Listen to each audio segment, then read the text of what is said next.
কঠিন হবে সেদিন তোমার না থাকিলে নেকি, কঠিন হবে সেদিন তোমার না থাকিলে নেকি। ওই কবরে যেতে হবে, থাকবে না কেউ সাথী। ওই কবরে যেতে হবে, থাকবে না কেউ সাথী। কাফন আমার আপন, কবর আমার ঘাটি। ওই কবরে যেতে হবে, থাকবে না কেউ সাথী। ওই কবরে যেতে হবে, থাকবে না কেউ সাথী।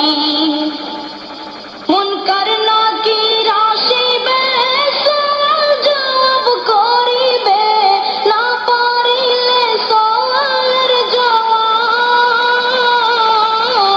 শুরু হবে কবরের আযাব।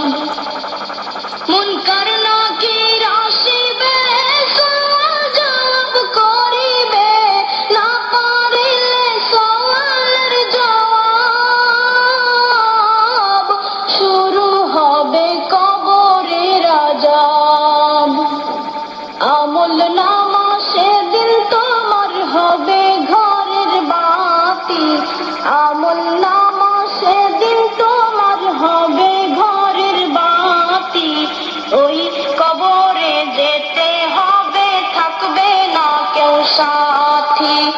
ওই কবরে যেতে হবে, থাকবে না কেউ সাথী। কাফন আমার আপন, কবর আমার ঘাটি।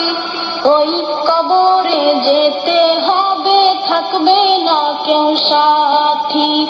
ওই কবরে যেতে হবে, থাকবে না কেউ সাথী।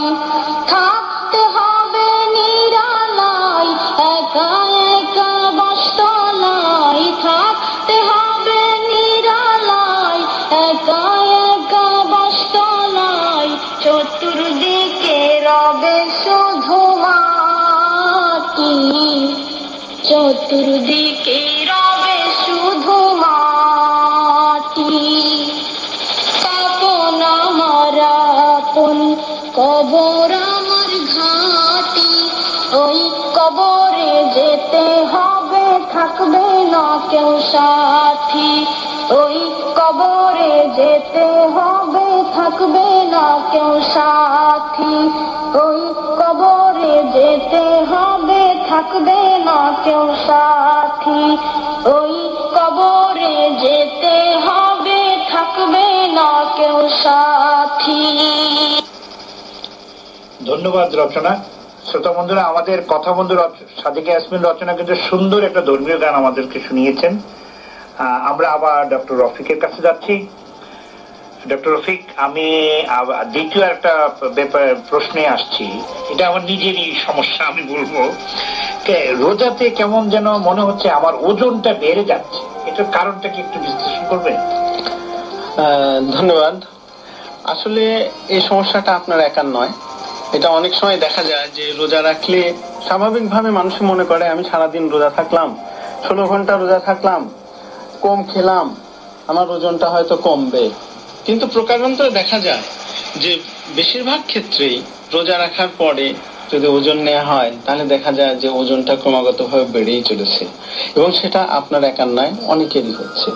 এটার কারণ হিসেবে আমরা কতগুলো জিনিসকে পয়েন্ট আউট করতে পারি। সেগুলো হচ্ছে যে সারাদিন রোজা রাখার পরে আপনার ভিতরে একটা খাবার প্রতি অত্যাধিক আকর্ষণ চলে আসে। হ্যাঁ, এবং সেই আকর্ষণটা সবারই, বিশেষ করে ইফতারিতে নানাবিধ রসালো এবং রসনা পরিতৃপ্তকারী খাবার দেখে যখন আমরা লোভ সম্বরণ করতে পারি না, তখনই মনে হয় যেন যা পাই তা খাই, একবারে সবকিছু খেতে। হ্যাঁ, তখন এই যে খাওয়াটা, এই খাওয়াটা ক্রমাগত চালিয়ে চলতেই থাকে। ইফতারির পর থেকে যতক্ষণ জেগে থাকবেন ততক্ষণ খেতেই থাকবে। এই প্রতিদিন এইটাই শিডিউল, এবং 30 দিনে। তাই এখন আপনি নিজেই চিন্তা করুন যে এইভাবে যদি খান তাহলে তার প্রতিক্রিয়াটা কি হবে, যেটা স্বাভাবিক সময় আপনি খান না। আরেকটা ব্যাপার হচ্ছে, ইফতারির পরে আমরা কতটা লেথার্জিক হয়ে যাই, অলস হয়ে যাই, শারীরিক পরিশ্রম করতে চাই না। ইভেন কি কারো বাজারে যাওয়ার দরকার হলে বাজারে যেতে অনীহা প্রকাশ করি, একটু পরে যাবো বা আজকে নাই বা গেলাম, আজকে